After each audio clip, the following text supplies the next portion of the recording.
Siapa sangka, aksi dari pelosok NTT ini bikin lembaga dunia sampai turun tangan. Pertanian di TTU kini menjadi sorotan internasional. Keberhasilan pertanian ekoenzim yang ramah lingkungan menarik minat GTZ Indonesia dan Krishna Foundation.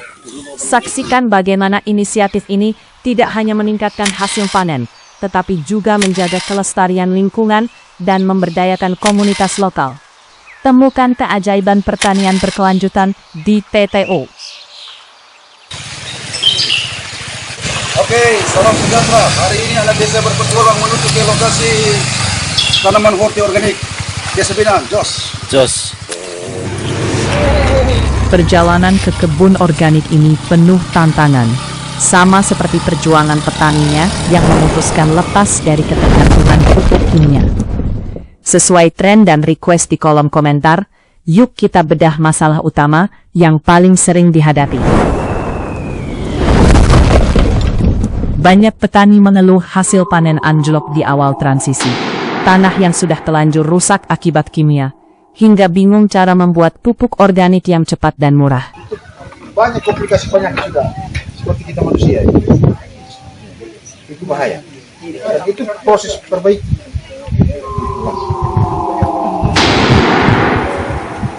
NPK fungsinya ini, di samping untuk menyuburkan tanaman, dia juga memperbaiki unsur hara yang ada di tanah. Yang kemarin Bapak sudah pakai bahan kimia, dia perlahan-lahan memperbaiki.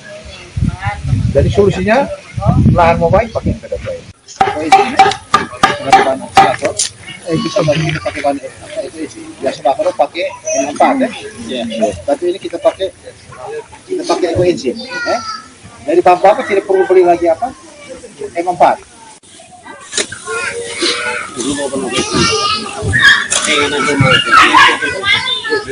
Oke, seperti ini proses pupuk dasar untuk pengembangan tanaman horti yang siap untuk kita fermentasi. Kemudian kita menggunakan dedak halus seadanya, kemudian kita hampur di bagian atas seperti ini. Ini pupuk dasar ya. Kemudian fermentasi kurang lebih 7 hari.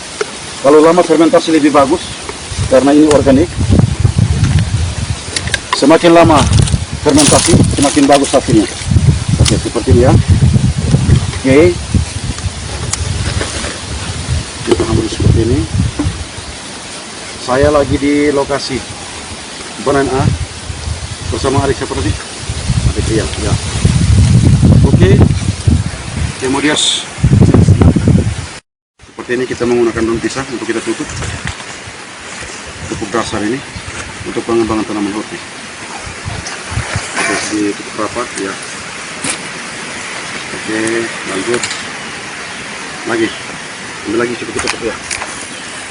Oke, salam pejuang dari petani Jos.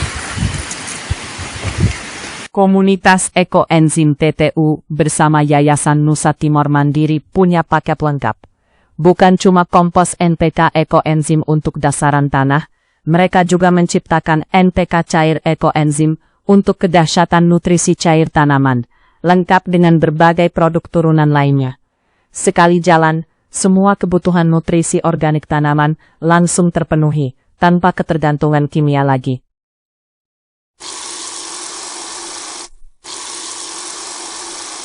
Satu, tanaman padi kuncinya ada di fase awal. Fase olah lahan. Semprot tanah dengan 500 ml sampai 1 liter ekoenzim, atau produk turunan ekoenzim per tangki 16 liter untuk suburkan lahan. Fase tumbuh 14-45 HST.